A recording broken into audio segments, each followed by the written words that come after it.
Alors Inserm Transfer est une société anonyme à directoire et conseil de surveillance, filiale à 100% de l'Inserm. L'Inserm est le premier établissement de recherche académique européen en santé humaine. Et Inserm Transfer a été créé en l'an 2000 et a deux grands types d'activités pour le compte de l'Inserm. D'une part, le transfert de technologie et la valorisation au sens large, avec une délégation de mission de service public depuis 2006. Et par ailleurs, toute une activité de montage et de gestion de projets européens, donc aller chercher des grants à l'Europe, que ce soit H2020, IMI ou d'autres.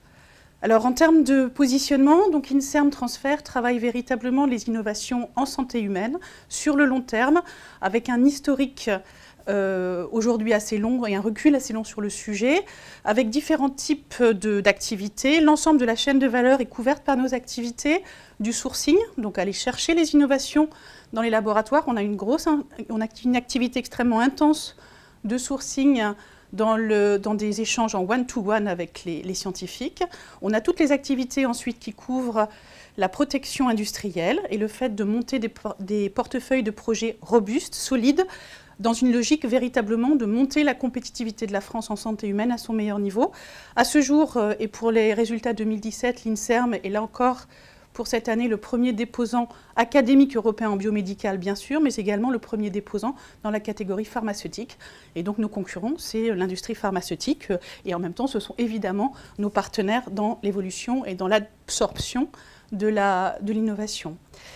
On travaille également la maturation, c'est aujourd'hui le terme qui est consacré. Nous, on est plutôt dans une approche de prématuration qui s'appelle et qui s'appelait jusque-là preuve de concept, c'est-à-dire financer et investir dans les étapes très précoces de l'innovation.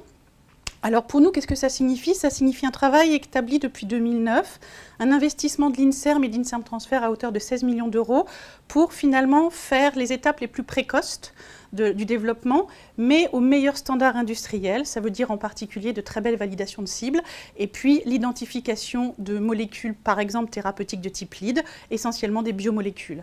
Et puis beaucoup de choses autour des prévalidations sur les signatures moléculaires, par exemple dans la logique de biomarqueurs et d'éléments diagnostiques. Puis dans la relation partenariale, on travaille finalement avec l'ensemble des industriels ou des investisseurs, soit avec les grands industriels internationaux, soit avec les industriels classiques français existants, voire aujourd'hui aussi avec des investisseurs dans une logique de créer des entreprises, de nouvelles start-up, avec une idée très particulière qui est d'essayer de faire vraiment des entreprises à forte création de valeur sur le moyen long terme. Donc ça peut s'articuler en deux choses. Soit c'est une logique de croissance endogène des entreprises, c'est-à-dire on va aller construire sur le territoire français des forces humaines, et puis avec derrière de très belles innovations, voire, si on est plutôt dans une logique de projet avec une logique de revente, construire de belles valorisations pour qu'il puisse y avoir là encore une véritable implémentation et un retour en termes de valeur économique et sociétale pour la France et pour le monde académique. On a vraiment essayé jusqu'à présent, et on continue tous les jours, et c'est un vrai travail de s'adapter à l'évolution et aux demandes éventuelles et aux nouveautés. On l'a fait par exemple en 2012 en travaillant sur les cohortes de patients. C'était le début, l'origine un petit peu de ces logiques de données qui sont aujourd'hui au cœur de nos sujets, la donnée de patients. On l'a fait en travaillant de nouveaux business models, des partenariats publics multi-privés, pour lesquels on a vraiment travaillé sur une douzaine de cohortes à ce jour de l'Inserm, mais également d'autres cohortes, avec une grosse dizaine de partenaires industriels également sur ces sujets-là. Et l'idée, c'était de construire une proposition de valeur dans laquelle les industriels, et en particulier les filiales de grands groupes, pouvaient venir s'ancrer avec une vraie valeur ajoutée à terme pour eux. Aujourd'hui, les gros sujets, et on est tous dans ces sujets-là, c'est évidemment comment on va gérer les sujets de big data, les sujets de big data associés aux données de patients, bien évidemment, et quels sont les nouveaux modèles face à la diversité des acteurs industriels aujourd'hui sur ces sujets pour avoir des vraies propositions de valeur convaincantes. Alors en matière d'enjeux et d'orientation pour demain, on a trois grands domaines aujourd'hui que l'on travaille. Le premier étant la création d'entreprises. La création d'entreprises de croissance ou à forte création de valeur, puisque là, le besoin est important. Et le besoin de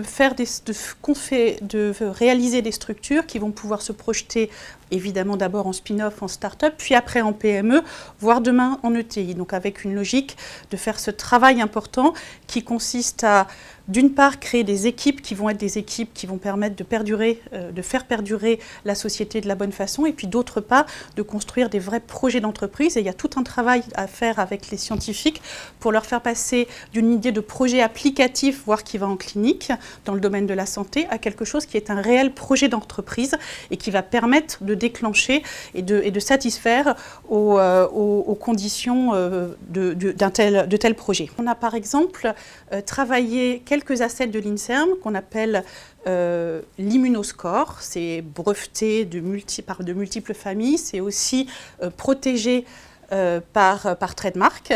Et on a travaillé cette innovation pendant une dizaine d'années avant de la transférer à une société qui s'appelle AlioDX, qui a été créée en 2015 et qui est située à Marseille et qui est passée d'à peu près 70 personnes à 130 en l'espace de 2 ans et demi.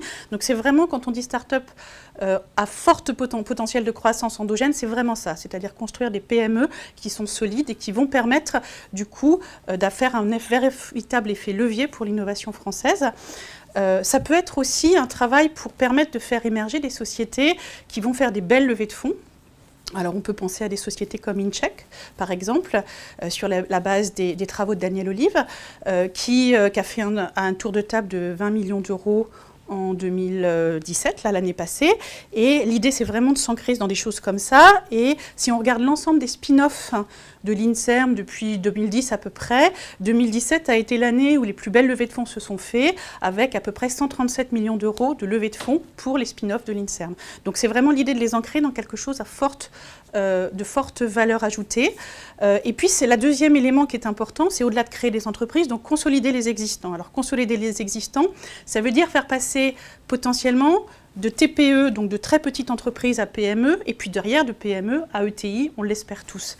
Alors on a travaillé ce modèle avec une entreprise qui était déjà une belle PME, qui s'appelle Silab, qui est une entreprise corédienne qui est sur l'extrait naturel, pour lequel l'idée c'est de l'aider, sans la fragiliser, à monter sur des domaines où elle n'était pas historiquement, en particulier les biomatériaux compatibles pour faire du comblement osseux, et on a créé avec elle un système de joint venture pour limiter le risque sur elle, et lui permettre d'aller s'affronter à des nouveaux acteurs qu'elle ne connaissait pas, la FDA, le EMA par exemple, et donc de se mettre dans une configuration d'accéder à des marchés qu'elle seule n'aurait pas fait. Donc ça prend du temps, c'est des collaborations sur le long terme, c'est instaurer de la confiance entre les gens pour justement transformer ces très belles PME, voire ces petites ETI, en des ETI encore plus importantes. Le troisième, c'est effectivement comment valoriser aujourd'hui des données aussi complexes que des bases de données multi-entrées, des données de patients pour lesquelles les besoins des industriels, que ce soit des industriels pharmaceutiques, diagnostiques, ou des nouveaux entrants de type GAFA ou Baxt ont visiblement des besoins différents, avec des critères différents. Et toute la complexité aujourd'hui dans la valorisation, ça va être d'identifier les modèles pour chacun et de pouvoir construire des propositions de valeur qui soient ad hoc pour chacun d'entre eux. Alors à ce stade, en termes de collaboration, de modalités de partenariat avec les industries de santé, elles sont extrêmement vastes. Ça va des choses de façon très classique qui vont être la licence, classique licence, vous développez un asset et l'industriel s'en empare pour le développer plus avant. Ça peut être de la collaboration, un laboratoire académique en face d'une entreprise sur un projet particulier de recherche applicatif.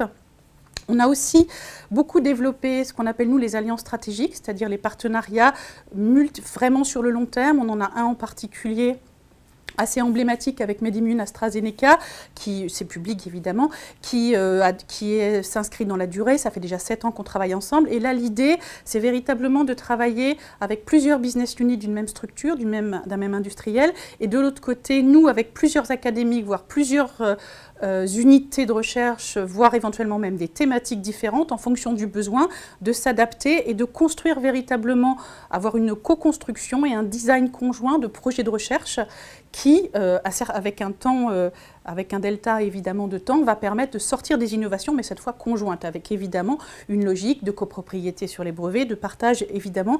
Et ça nécessite véritablement de construire une relation de confiance très long terme. Donc ça veut dire des alliances managers de notre côté, ça veut dire des alliances managers côté de l'industriel, et vraiment un lien quasi permanent, évidemment quotidien, mais au-delà de ça, un vrai lien et un vrai système de confiance qui perdure dans le temps, avec une satisfaction évidemment des deux côtés. Donc ça, c'est des choses que l'on fait.